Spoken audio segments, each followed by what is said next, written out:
Hi everyone, my name is Becca. Welcome back to my channel. Today I'm here with my second part to my January wrap-up. This is my end of the month wrap-up. So the first part was the 10 books I actually had on my TBR, and then this part is for all the books that weren't on my TBR that I end up fitting in for the month. This is how I really want to do my wrap-ups for this year, hopefully. So we shall see how this goes. But yeah. Let's talk about the books, well, the rest of the books that I ended up fitting in for the month of January. So we have, I think 6 books, 1, 2, 3, 7 books to talk about. Not as much. Honestly, I'm really happy with the way that I am doing this. One of them actually is a DNF, so really we only have 6 books to talk about and 1 DNF. So let's talk about the DNF first. And that is Across Country Christmas by Courtney Walsh. So this is how it goes. Right after I finished my TBR, I realized that I still had a little bit of time. And I really wanted to focus on the rest of the Christmas books that I still had on my TBR. I still had some laying around, and I really just wanted to get to those. Because January for me still has like Christmas vibes.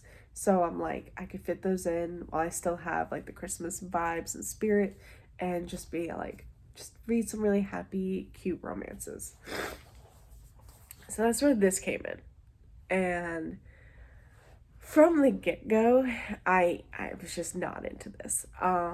So we have our main characters. I think his name is Will. Oh, her name is Lauren. Hey, I actually remembered something.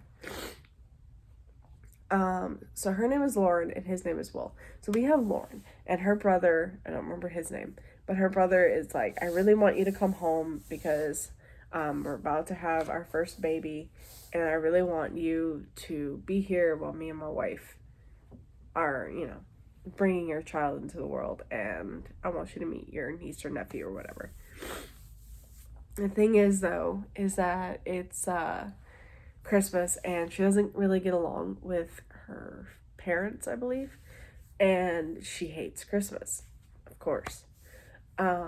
Something would happen. I don't know exactly what it was, but like, okay, not a problem. That's fine. So, she lives, I think, in LA, and she's from Illinois. So, it was nice to at least see my home state. Except I didn't really get to it. Of course, I put it down long before we got there. So, her brother is like, I'll get you a plane ticket. And she's just like, no, I have a fear of flying. It's not happening. Right. Okay. I'll have my best friend drive up there and bring you back. No problem. He will do it for sure. And she's just like, no, I do not want to be stuck in a car with him. I'll just get myself a train ticket. Fine. Okay. And this is all done by text messages. And then there's some kind of a time jump in the text. And she's like, I forgot to get a train ticket. Can he come and get me? And I'm just like, are you freaking kidding? You have a fear of flying, and you really don't want to be stuck in a car with this guy. So you, of course, forget to get yourself a train ticket. I would have done it right away. But okay. Fine. It's got a further plot. I get it. And then Will, the best friend, gets there, and she is shit to him. Like, she honestly is horrible to him. And there's really no reason. Of course, you don't know the reason. Obviously, there's something that happened in their past. But I'm just like, you guys, it's been, what, how many years later? Why are you still such a bitch to him? And he's such a nice guy, too. And he's the first one to be like, yeah, I was not the greatest in back in the day, but I've changed. And I'm just like, this bitch. Oh my god. And it just gets worse. Now, obviously, he's come to pick her up. And to me, I would just be eternally grateful for that kind of a thing. And I get that her frustration, because he wants to turn us into a road trip. Like an actual vacation road trip. He's always wanted to do it where he just spontaneously stops and just visits all like different places, and he's just really excited about it, and she's just not having it. But this meant a lot to him because he doesn't really get a vacation. This is something he's always wanted to do, and he is literally just taking her back, even though it's going to take a little longer than she wants. And she's still just absolutely horrible to him, and I hated it. So yeah, I DNF'd it 40%. No thank you. I am all for, not really liking the other character, but if there's no reason to be an asshole, then don't do it. Sorry. Like, unless he, like, actually was an asshole to you first, what was the point? Alright. So, other than that, I read, oh, you know what, let me get out of that. Let me go here. So, other than that, I read A Kiss for Santa by Mia Monroe, and we have our Santa character, who is,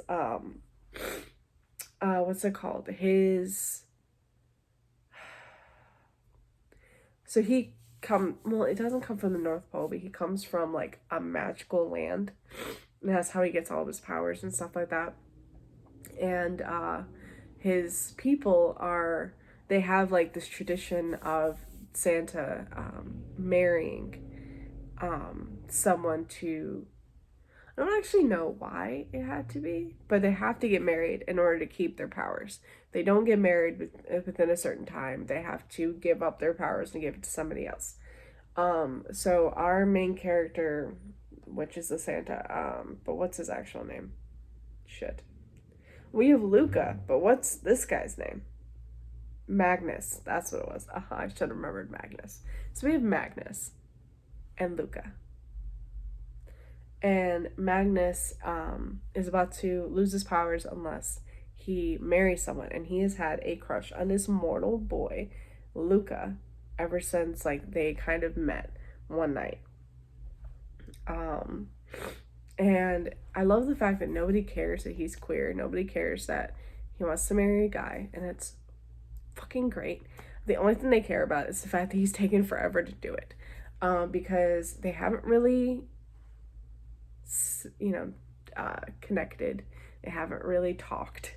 They really have only, like, seen each other from afar and have longed for each other for years. But Magnus really wants to woo Luca the right way. And he's just like, he doesn't want to put pressure on him. But time's running out, so it's time to take Luca back home and pray that he'll agree to marry you. And, but the thing is, like, if they do get married, Luca has to stay with Magnus in that magical land forever. He can't go back home. So, I absolutely love that. It's a really short novella. It's 130 pages. That's really all it is Luca and Magnus just trying to seeing how they'll fit, how they'll work, and it's just so cute, and I absolutely freaking loved it. I gave it 4 stars. And then I read Love Light Farms by B.K. Borison. This is about a woman who owns a tree farm, and she owns a tree farm in this small town, I believe, and of course, they're not doing financially well. And instead of asking for help, she ends up entering into this contest where I think an influencer will come and feature her tree farm, and they feature quite a few different areas and things like that, quite a few different spots, and so she really wants this influencer to feature her tree farm. The thing is, though, is that there is one winner out of all of the entries, and that one winner will win $100,000. So our main character, why can't I remember names? His name is Luca, I believe. Yeah, his name is Luca, just different spelling, and her name is Evelyn. Okay. No, Evelyn is the influencer. Her name is Stella. Okay. And Stella lied on her entry form and said that she owns the tree farm with her boyfriend. They founded it together. And of course, that was a lie. She doesn't have a boyfriend, and she founded it by herself, basically, and she has help from her two best friends. Is one her sister or something? I can't remember. But they, like, the three of them all run, like, they all run the tree farm together, basically, though she is the owner. And she asks her best friend Luca to be her fake boyfriend and to pretend that they run it together. And of course, Luca has always loved her. They've known each other for 10 years. They've always had a crush on each other. And it's just so cute. Honestly, it was great. I gave this 4 stars. Like, honestly, I can't wait to read the next book, which is In the Weeds, which follows Beckett, one of the co-runners of the tree farm. And it's just going to be so good. It also, it's Beckett and Evelyn, the influencer.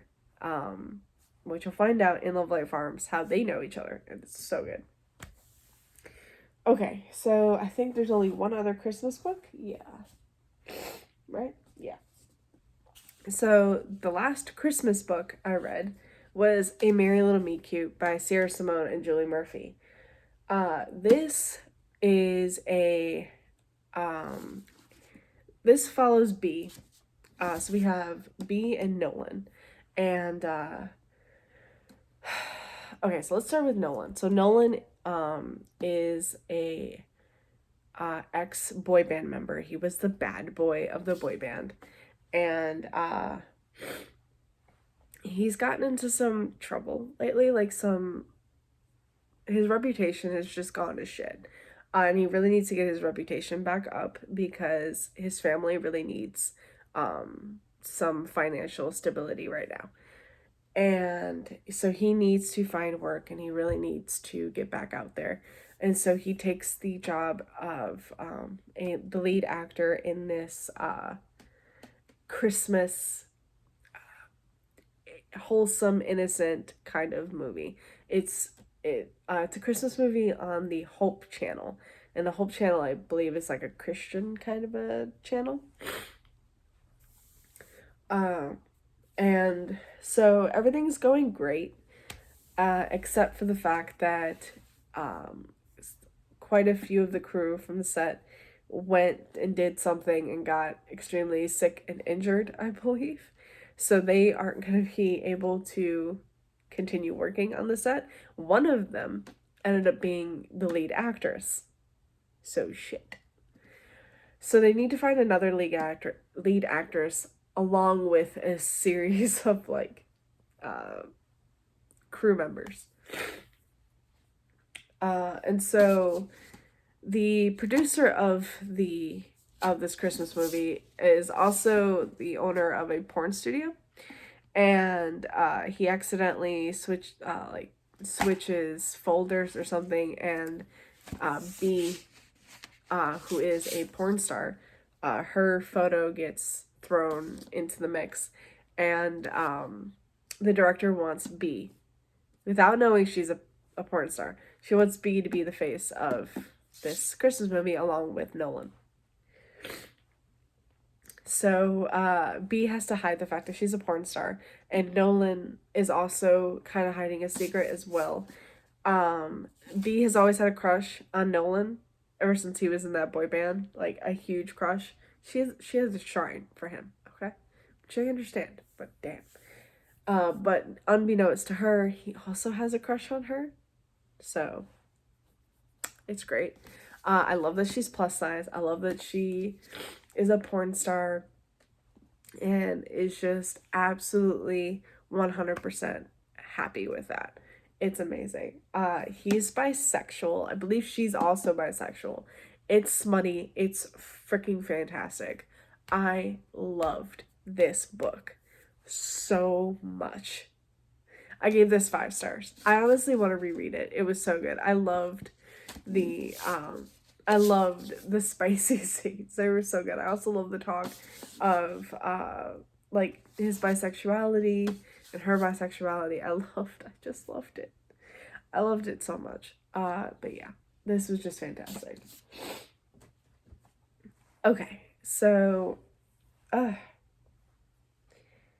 we have, I think, 3 other books to talk about. So I read my first Omegaverse novel, and that's Baby and the Late Night Howlers by Catherine Moon. I've read, I can't remember the name of it, but Catherine Moon wrote Lady of Rooksgrave Manor, and I absolutely loved that book. So I was like, you know what, I'm gonna give this a shot, and I'm gonna read this book because a lot of I've heard really good things about it. I somewhat knew what Omegaverse was, but I didn't know completely. I have technically read an Omegaverse, like I've read a webcomic that kind of featured some Omegaverse things, but we have the alphas and the betas and the omegas. The omegas go into heat, and so we have our main character Baby, who thought for a very long time, for most of her life, that she was a beta, and then just recently find out she was actually an omega. She's going into heat, and she needs to find a pack, and the pack she ends up really wanting is this motorcycle motorcycle club, and they don't believe that they're good enough for her, but they're just like, we've never had an omega really before, especially one that wants to stay, because they can't give her all the comforts and things that omegas really want, but she wants them badly, and it's basically like a why choose. Well, it's not fully poly, but it's not fully white choose. Like, there some also get in on when others are with her. Sometimes it's just a one-on-one, sometimes it's a two-on-one, it's pretty good. And yeah, there are like lots of different terms that I really wasn't like expecting. I can't think of any off the top of my head, but it was an experience. I'm not against Omegaverse at all. I don't think that this one's particular was like the one I probably should have started with. This I gave 3 stars. I thought this was fine. There was just a lot of things I was just like, I guess okay. Like I liked certain aspects of it. Like I actually really liked the alpha and omega and beta thing. I really like the biting aspect, the bonding. The one thing I think I had an issue with was the nodding aspect. That I just was like, okay, I don't know. I just, that part I think, and that's a huge part of this book. So I'm just like, okay, like, okay. But, I mean, I wouldn't be against reading another Omegaverse, but probably not in this series.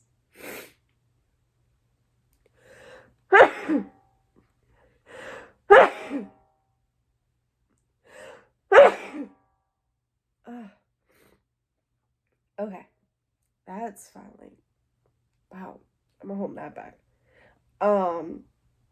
Like the next book is Lola's book, and Lola was Baby's best friend, and I wasn't that huge of a fan of Lola, and I really just don't understand. Yeah, and then we just saw a whole bunch of different like omegas, I believe, and I'm just not interested in that.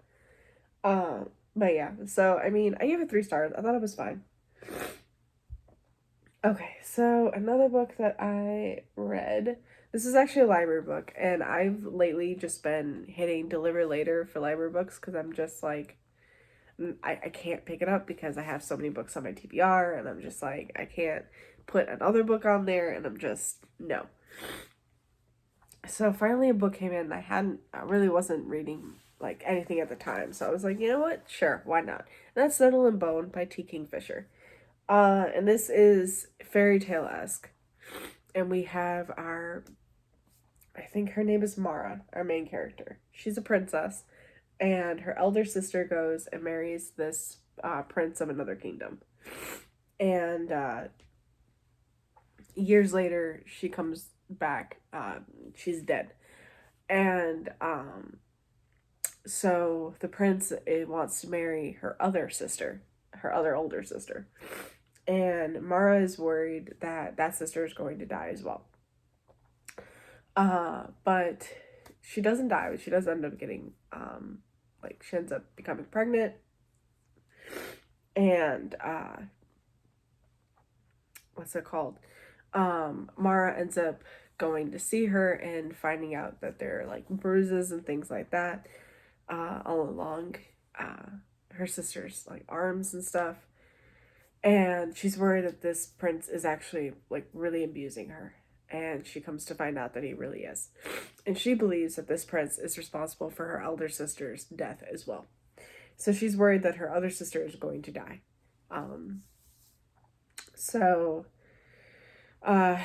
Mara ends up going on this quest in order to find help in killing this prince. She finds, I believe it's a dead witch. Is that what they're called? Grave witch, who can commune with the dead. And then they also find this warrior guy. He's a disgraced ex-knight, and they end up saving him from the goblin market and entrusting his help in order to kill this prince. And then this other, this godmother character who can help kill this prince. And then there's also, like, this dog made of bones. And it's just these, cast of characters, crazy cast of characters, all going on this journey in order to kill this prince. And it was just okay. I gave it 3 stars. I was just like, all right. I want to try out one more book by T. Kingfisher, and that's going to be Sword Heart, because I've heard really, really, really great things about it, but I've also heard amazing things about Nettle and Bone, so I'm really worried. But I've heard Sword Heart is hilarious, so I'm hoping I'll really love that book. So I'm going to give that one a shot, and if that one ends up being just meh, I'm probably not going to pick up any more T. Kingfisher, because those are the Nettle and Bone in that book honestly are the 2 that were, like, the most interesting to me and the ones I really wanted to pick up. And so I'm worried. I am honestly worried. But we'll see how that goes. Okay, and then lastly, I picked up The Birthday List by Devney Perry. And so we follow Poppy. That's her name. We follow Poppy. In the very beginning of the book, we meet her and her husband, Jamie. And everything's going great. Like, they just seem so happy and so in love, and it's so beautiful. I absolutely love it. Jamie ends up dying in the very beginning. And so then we have a 5-year time jump. And Poppy is still struggling with the death of her husband, but also she's trying very hard to try and move on from him. In order to do that, she wants to fulfill his birthday list. And so instead of having a bucket list, Jamie had a list for all of his birthdays and things that he wanted to do before he reached that certain birthday. And so she wants to complete that. Some things were, like, really simple. Some things were a little bit more complicated. Some things were somewhat illegal. But she really wanted to complete this list for him in order to help herself move on from him.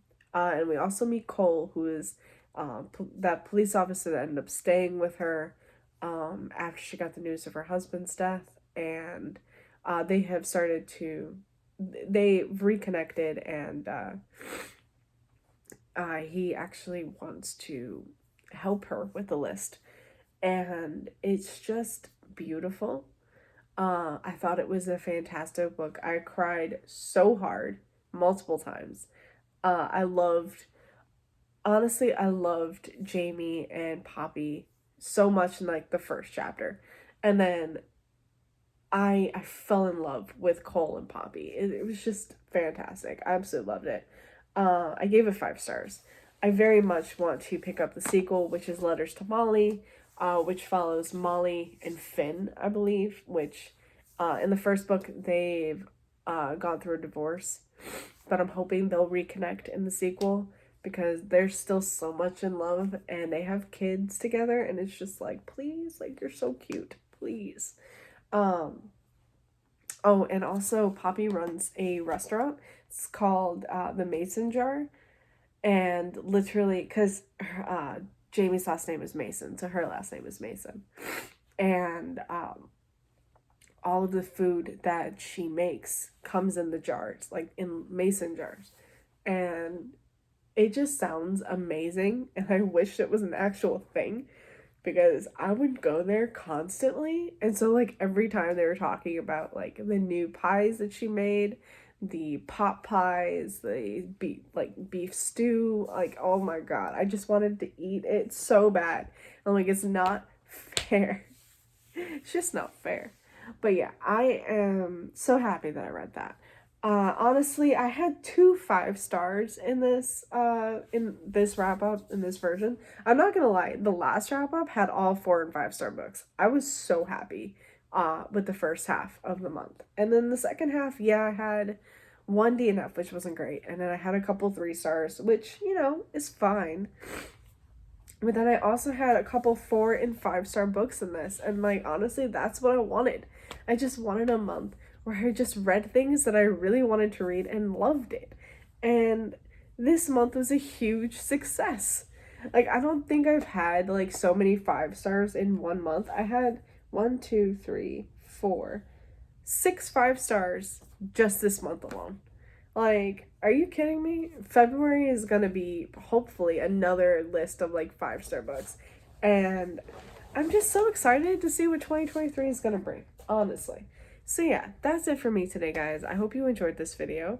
I had a great time. Like, this is actually why I did this, so that I would actually enjoy making wrap-ups again. Because, well, I don't think I've ever truly enjoyed making wrap-ups, but I am enjoying it now because I'm not having to talk about so many books I don't remember right now.